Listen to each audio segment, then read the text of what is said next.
guys, I'm Dimple Parekh and welcome to Learning Laws. So all India bar exam crack करने के लिए हमें जितने भी टिप्स एंड ट्रिक्स चाहिए वो सभी को हम अभी तक अपने इस प्लेटफॉर्म लर्निंग लॉज पे डिस्कस कर चुके हैं। बहुत सी वीडियोस मैंने अभी तक अपलोड की हैं। अगर आपने नहीं देखी है, आप चैनल पे नए हैं तो आप जाकर उन्हें देख सकते हैं। मैंने एक प्लेलिस्ट ऑल इंडिया बार एग्ज़ाम के लिए ऑलरेडी क्रिएट करके रखी है। ऑल्सो अगर आपने चैनल को सब्सक्राइब नहीं किया है then please do consider subscribing to my channel. तो चलिए without wasting our time let's get started with the video. ये वीडियो बहुत ही शॉर्ट एंड स्वीट सिंपल सा होने वाला है बिकॉज जितने भी इंपॉर्टेंट टिप्स एंड ट्रिक्स चाहिए थी वो हम ऑलरेडी डिस्कस कर चुके हैं कि एग्जाम पेपर पैटर्न कैसा होगा, मैंने कैसे ऑल इंडिया बार एग्जाम क्रैक किया, आपको क्या क्या चाहिए होगा इसे क्रैक करने के लिए, क्या आप एक दिन में क्रैक कर सकते हो, आपको कितना टाइम और प्रिपरेशन चाहिए इस एग्जाम को क्रैक करने के लिए, एट्सेट्रा। ये सभी हमने अभी तक डिस्कस कर लिया है। तो इसलिए आज हम इस वीडियो को बहुत शॉर्ट एंड सिंपल रखेंगे और इसमें मैंने कुछ ऐसे मिसलेनियस टॉपिक्स इंक्लूड किए हैं जो मुझसे नॉर्मली पूछते हैं और जब मैंने ऑल इंडिया बार एग्जाम दिया था मुझे भी थोड़ा सा हेल्पफुल कहीं ना कहीं रहा था। तो आज हम ऐसे ही टॉपिक्स को डिस्कस करेंगे। एक छोटा सा क्वेश्चन मुझसे सारे एस्पिरेंट्स पूछते हैं जो ऑल इंडिया बार एग्जाम देने वाले हैं, वो ये कि क्या सिर्फ एक दिन का एक एग्जाम देने के लिए हमें इतनी सारी बेयरेक्स खरीदने की जरूरत पड़ेगी? क्या जरूरी है बेयरेक्स को खरीदना? सी गाइस, आई नो जब हम लॉ स्कूल में पढ़ रहे होते हैं तो हम ऑलरेडी बहुत सारे बेयरेक्स में इन्वेस्ट करते हैं। वो हमारे लिए वन टाइम इन्वेस्टमेंट होता है कि चलो एक बार खरीद ली, उसके बाद जब तक कोई मेजर अमेंडमेंट नहीं आता है तो हम उसी बेयरेक्स से पढ़ते हैं बिकॉज हमें आगे कॉम्पिटिटिव एग्जाम देना है, कुछ भी करना है। एक वकील हमेशा के लिए एक स्टूडेंट ही रहता है, तो इसीलिए बेयरेक्स हमें हमेशा काम आती है। तो ये हो गया हमारा वन टाइम इन्वेस्टमेंट। अब आपका क्वेश्चन भी बिल्कुल सही है कि एक एग्जाम देने के लिए हमें इतनी सारी बेयरेक्स खरीदने की ज़रूरत है क्या? तो देखिए, पहले ऐसा था कि आप कोई सी भी बेयरेक्स लेकर जा सकते थे, आपको टेक्स्ट बुक लेके जाना भी अलाउड था, आप खुद के हैंड रिटन नोट्स भी ऑल इंडिया बार एग्जाम के लेके जा सकते थे। बट अब ऐसा अलाउड नहीं है, आप सिर्फ और सिर्फ बेयरेक्ट लेके जा सकते हो। और बेयरेक्ट्स कैसी? Bare act without notes. अगर आपको जानना है कि bare act with notes and without notes का डिफरेंस क्या है तो मैंने ऑलरेडी एक वीडियो इस पर अपलोड करके रखी है मेरे चैनल पे, आप जाकर देख सकते हैं।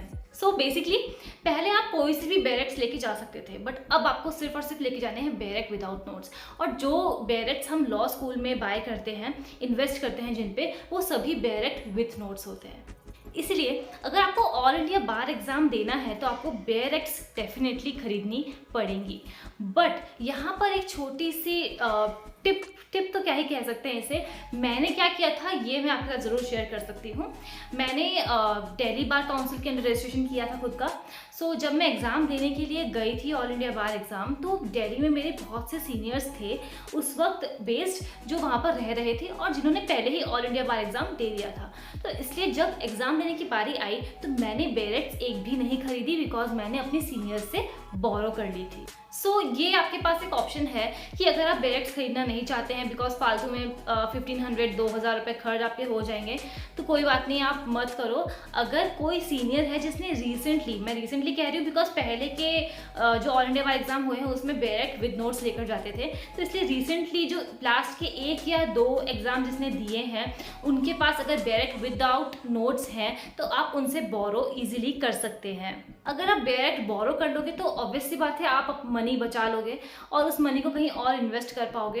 बिकॉज नॉर्मली जब हम कॉम्पिटिटिव एग्जाम के लिए पढ़ते हैं या किसी भी एग्जाम के लिए हम जब पढ़ाई करते हैं और बेयरेक्ट्स पढ़ते हैं तो हम नॉर्मली जनरली बेयरेक्ट विद नोट्स ही पढ़ते हैं बिकॉज बेयरेक्ट विद नोट्स में आपको कॉमेंट सेक्शन प्रोवाइडेड होता है जहाँ पर एक्स्ट्रा एक्सप्लेनेशन दी हुई होती है और साथ में जो लैंडमार्क जजमेंट्स हैं वो भी प्रोवाइडेड होती है जो कि आपको प्रोवाइडेड नहीं होती है बेयरेक्ट विदाउट नोट्स में।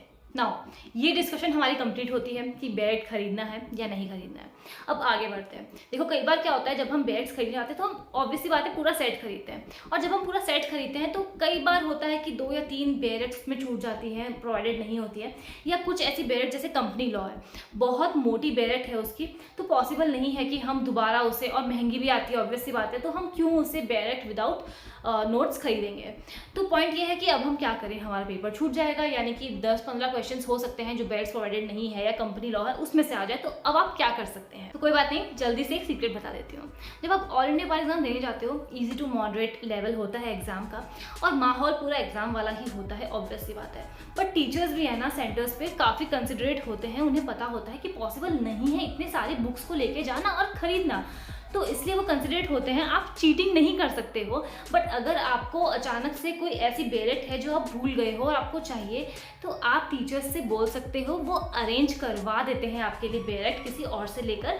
या फिर आपके आसपास भी, अगर ऑब्वियस सी बात है कि आपके आसपास जो लोग होंगे वो भी वही होंगे जो ऑल इंडिया वाला एग्जाम देने के लिए आए हैं, उनके पास भी हो सकता है कि वो बैलेट हो जो आपके पास नहीं है, तो आप उनसे भी ले सकते हैं। So that's all about it guys. ये थी कुछ छोटी छोटी बातें जो डिस्कस करना आपके साथ ज़रूरी थी, जिसके बारे में मुझसे आप लोग बहुत बार पूछते हो।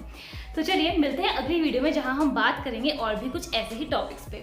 तब तक अगर आपने चैनल को सब्सक्राइब नहीं किया है then please consider subscribing, and also अगर आपको कोई भी डाउट है, कोई बात नहीं, आप कॉमेंट सेक्शन में कमेंट कर दो, मैं ज़रूर उसे कंसिडर करूंगी।